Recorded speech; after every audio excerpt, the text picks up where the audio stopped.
Las enfermedades respiratorias agudas. La neumonía se clasifica en neumonía adquirida por la comunidad, neumonía adquirida en el hospital o nosocomial, la neumonía en huésped inmunocomprometidos y neumonía por aspiración.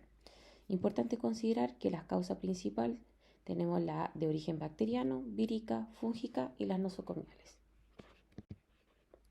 Dentro de la fisiopatología es importante mencionar que hay una colonización a través de un microorganismo que ingresa a través de la vía respiratoria, lo que hay una invasión alveolar y esto causa una respuesta inflamatoria y se van a liberar algunos mediadores inflamatorios como las citocinas y las quimiosinas.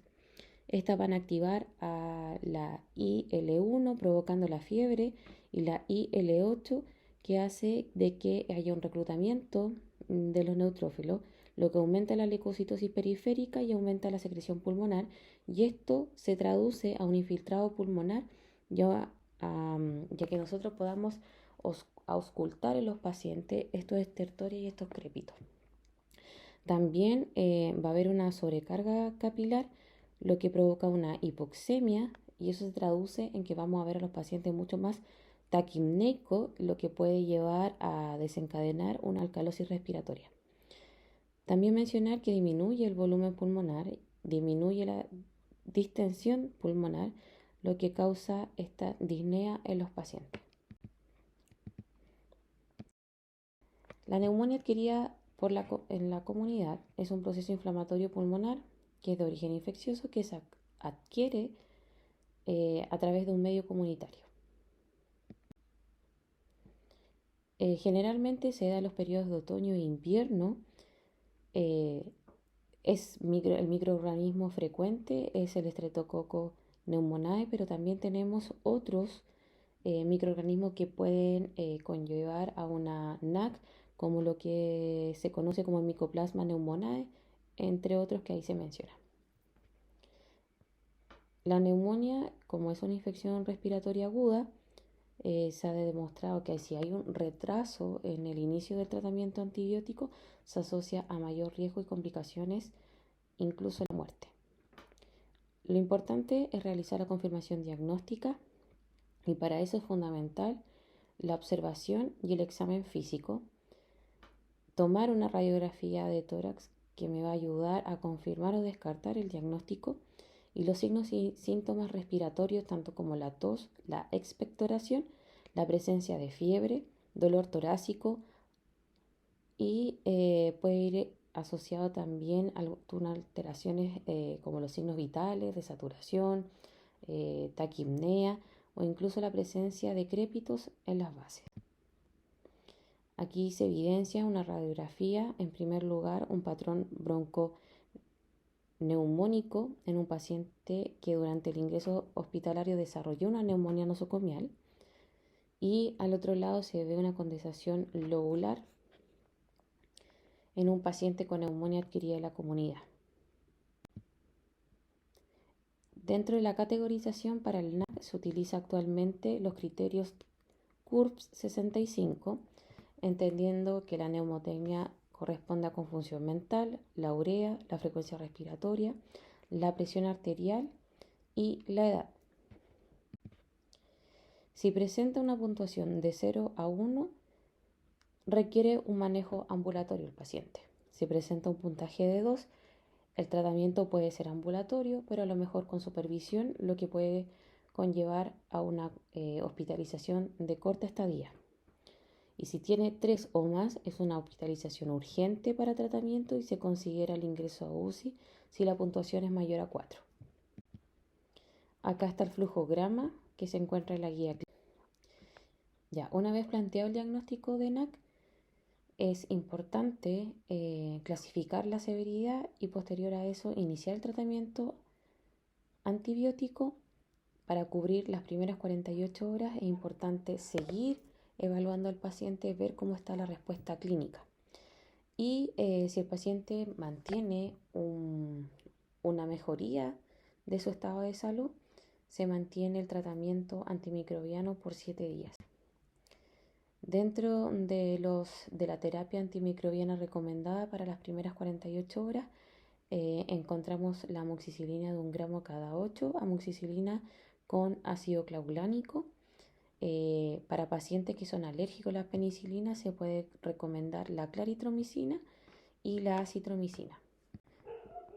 Indicar hospitalización durante el tratamiento en caso de persistencia de la fiebre con compromiso del estado general, saturación de oxígeno menor al 90%, aparición de nuevos signos y síntomas, intolerancia oral o reacción adversa a los medicamentos, presencia de infiltrados múltiples, cavitaciones o compromiso pleural en la radiografía de tórax, falta de expansión pulmonar o la dificultad en la eliminación de secreciones y enfermedad respiratoria crónica.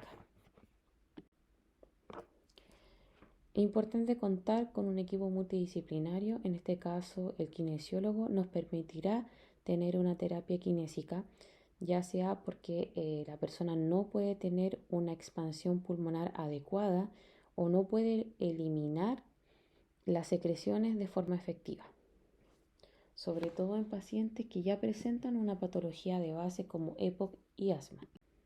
La neumonía nosocomial es aquella que se presenta en las 48-72 horas tras el ingreso hospitalario, siempre que se haya excluido un proceso infeccioso pulmonar presente o en el periodo de incubación en el momento de ingreso, o aquella que se presenta en los 7 días tras el egreso hospitalario.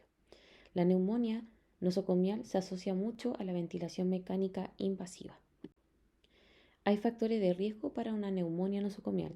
Tenemos los factores intrínsecos y extrínsecos. Por ejemplo, dentro de los factores intrínsecos, enfermedades crónicas o alguna comorbilidad subyacente como el EPOC o alguna enfermedad pulmonar, enfermedades neuromusculares o la diabetes mellitus, traumatismo cráneoencefálicos, malnutrición, por ejemplo, o personas que estén inmunosuprimidas. Dentro de los factores extrínsecos tenemos la traqueostomía, el tratamiento con aerosoles, la nutrición enteral, la posición en decúbito supino, entre otros. La neumonía nosocomial se clasifica en temprana y tardía. La neumonía nosocomial temprana se desarrolla en los primeros 4 días de hospitalización, generalmente causada por microorganismos sensibles a antibióticos como el estreptococo. Y la neumonía tardía ocurre después del 5.º día de hospitalización, se asocia a microorganismos multiresistentes, por ejemplo las pseudomonas. Dentro de la epidemiología, esa es la segunda causa de infección hospitalaria tras la infección urinaria y la primera causa de infección en las unidades de cuidado intensivo. Para la confirmación diagnóstica es importante considerar una radiografía de tórax que mostrará el infiltrado. Este debe verse dentro de las 48 horas de ingreso al recinto hospitalario. La fiebre o hipotermia, una leucocitosis, una leucopenia, incremento también en la cantidad y la calidad, es decir, de aspecto purulento, las secreciones y la tos. Para la prevención es importante considerar que los pacientes que se encuentran intubados sean extubados tan pronto como sea posible, mantener la elevación de la cabeza en 30 grados porque disminuye la aspiración del contenido gástrico, evitar una reintubación, evitar una sobredistensión gástrica, preferir una sonda nasogástrica versus a una orogástrica y antes de extubar realizar una aspiración intratraqueal. La cánula nasal de alto flujo.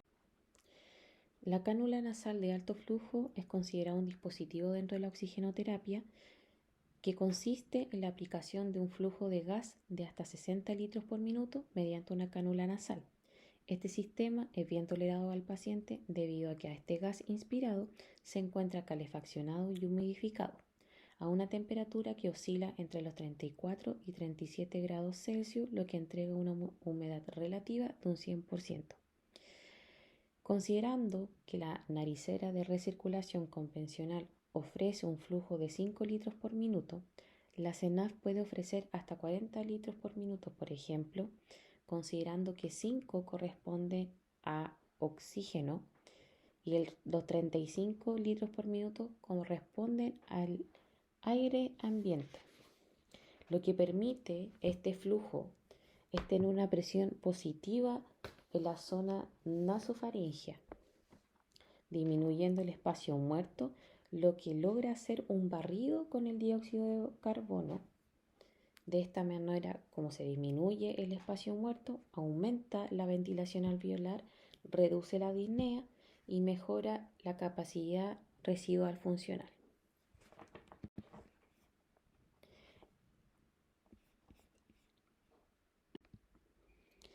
Las indicaciones de la CENAF es para pacientes que se encuentran con una hipoxemia sin hipercapnia con una FiO2 mayor o igual al 40%. Pacientes con insuficiencia respiratoria hipoxémica leve o moderada, la necesidad progresiva de oxígeno en mayores dosis, de forma profiláctica post-extubación, en pacientes que presenten SAOS, inflamación de la vía aérea o cuando hay una exacerbación de la falla cardíaca. Es importante considerar que el proceso de retiro de la CENAF considera siempre reducir el flujo. Si bien es tolerado por el paciente, considerar la disminución de la FiO2. Evaluar por 2 horas la mecánica, la oxigenación, el índice de ROX. Después de 2 horas, evaluar la necesidad de seguir disminuyendo los parámetros. Con un flujo menor a 30 se podrá considerar el paso a un equipo de oxigenoterapia tradicional. Dentro del proceso enfermero, mantenemos la necesidad de respirar normalmente y el área cardiovascular, encontrando para esta patología neumonía la posibilidad de trabajar limpieza ineficaz de la vía aérea, deterioro del intercambio gaseoso y patrón respiratorio ineficaz. Dentro de los NOC está la función respiratoria, como la permeabilidad de las vías respiratorias, la función respiratoria, la severidad de los signos y síntomas y el estado respiratorio como el intercambio de gases. Dentro de las NIC es importante trabajar la prevención de la sequía ocular, el manejo del equilibrio ácido-base o alguna acidosis respiratoria, la administración de medicamentos, ya sea también la administración de medicamentos de forma inhalatoria, el manejo de la vía aérea, la aspiración de la vía aérea, la fisioterapia torácica, el manejo de la tos, la oxigenoterapia, la monitorización respiratoria, los cuidados de las lesiones por presión, la punción intravenosa, la punción arterial para muestra de sangre arterial, el manejo de la vacunación, el control de las infecciones y la monitorización de los signos vitales. Ahora pensemos, ¿cómo influye la CENAF en la oxigenación y el intercambio gaseoso de los pacientes con neumonía en comparación con otros métodos de soporte respiratorio?